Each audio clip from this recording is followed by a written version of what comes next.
The theme of opposition was something that interested Marcel Duchamp greatly, both as a chess player and as a writer about chess, and this theme filtered through to his artwork as well. But what is opposition? Well, this is a concept in chess when the two kings are opposed to each other, separated only by one rank, as you can see in the chessboard here.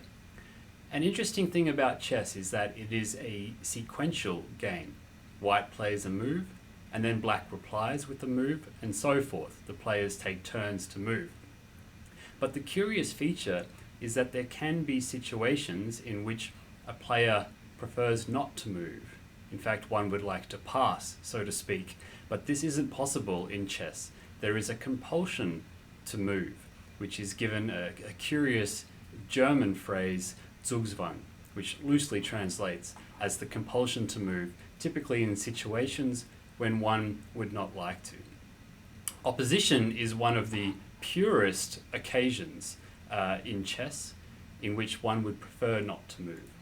Consider this diagram with white to move, and imagine that white wishes to progress his or her king to the next rank, to the rank in between the two kings.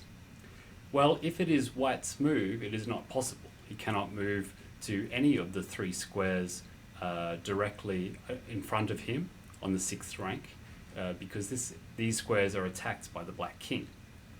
But if white tries to get to one of these squares by moving, say, to the side, threatening to move to the f6 square, black simply counters, and you can see that the black king continues to control the three squares that the white king needs to move to in order to progress to the sixth rank. And this dance can continue, and we say that black has the opposition in this particular case. Now, this doesn't seem like such an interesting case because there are only two kings on the board, and this minimum requirement for material is a theoretical draw. However, this theme crops up in slightly more sophisticated endgames very regularly, and this was the theme that interested Marcel Duchamp so greatly. For example, in a game played by one of the greatest chess players of all time, the American Bobby Fischer, we see a situation in which black is down by one pawn, white has a king and a pawn, and it's black to move, and in this position we actually say that white has the distant opposition.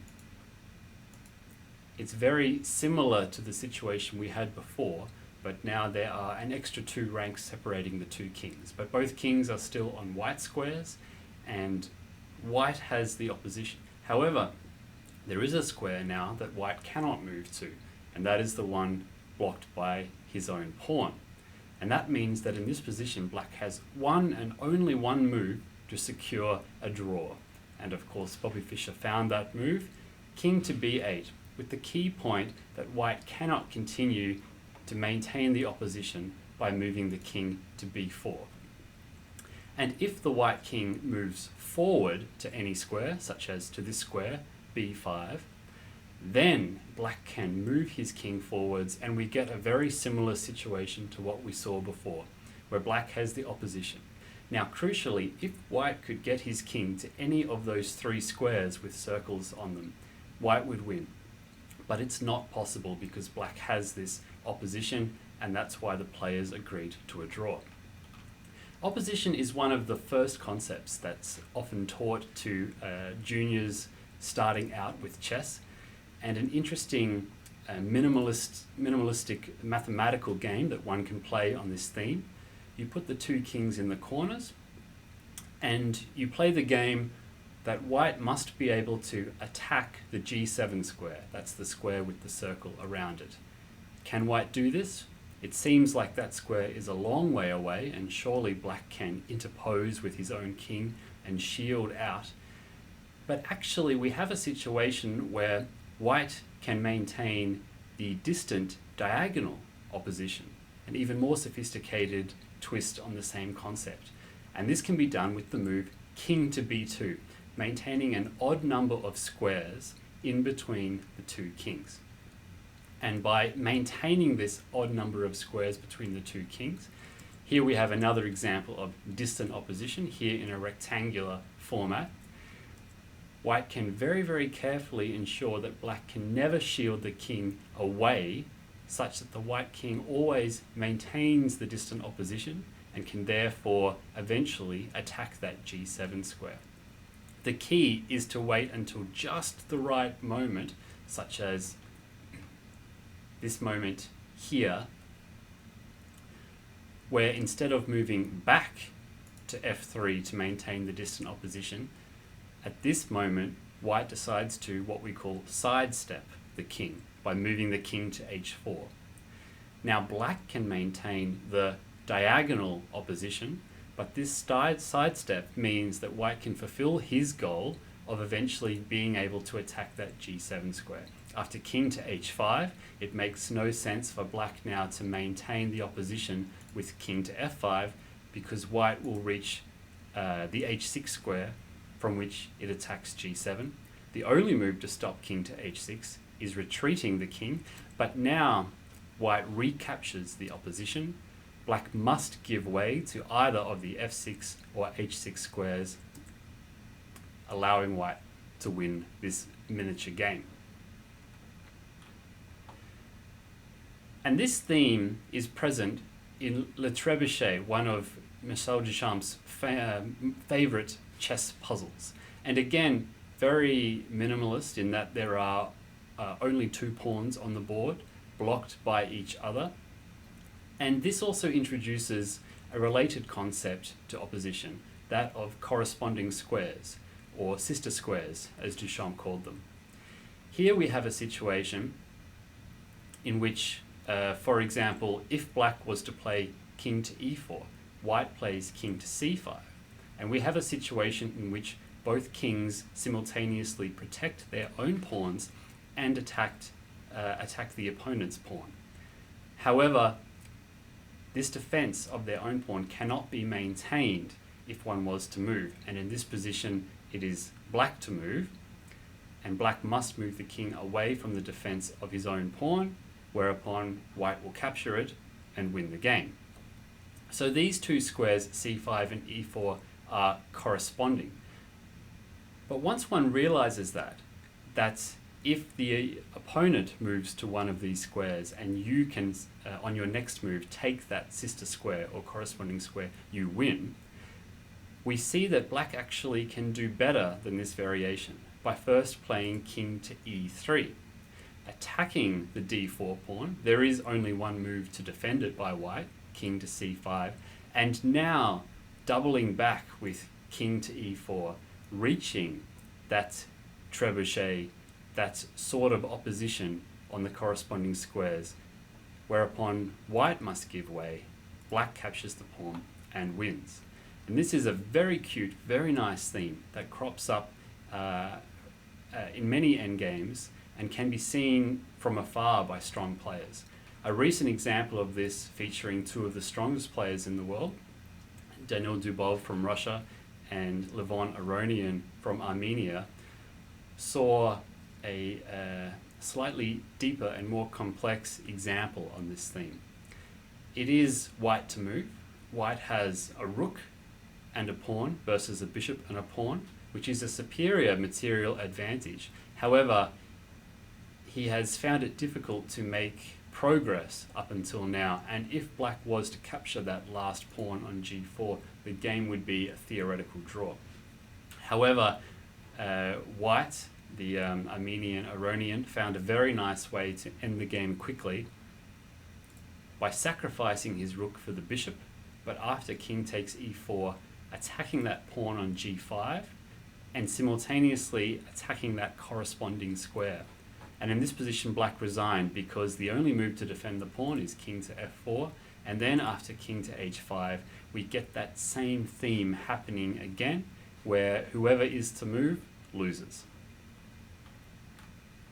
The final example, which Marcel Duchamp actually wrote about in his book about chess endgames and opposition, is far more complicated than the examples we have seen so far.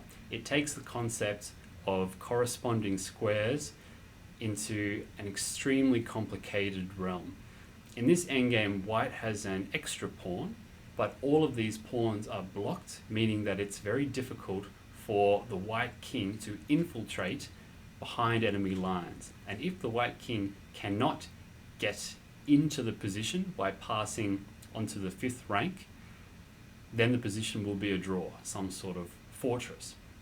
Now, this example is actually spoken about at length in many sources. You can also find it, for example, on Wikipedia, and Wikipedia has an interesting diagram that illustrates how complicated the corresponding squares are in this example. I'll just bring it up to give you a taste of what it looks like. Here, the different numbers in the black camp and the white camp correspond to each other. These are pairs of sister squares that black must maintain if white was to put his king on the corresponding number. Extremely complicated example, but I'll just talk you through the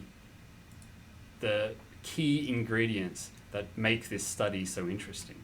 So in this position, the only move for white to win is this strange move, king to b1, moving along the bottom rank.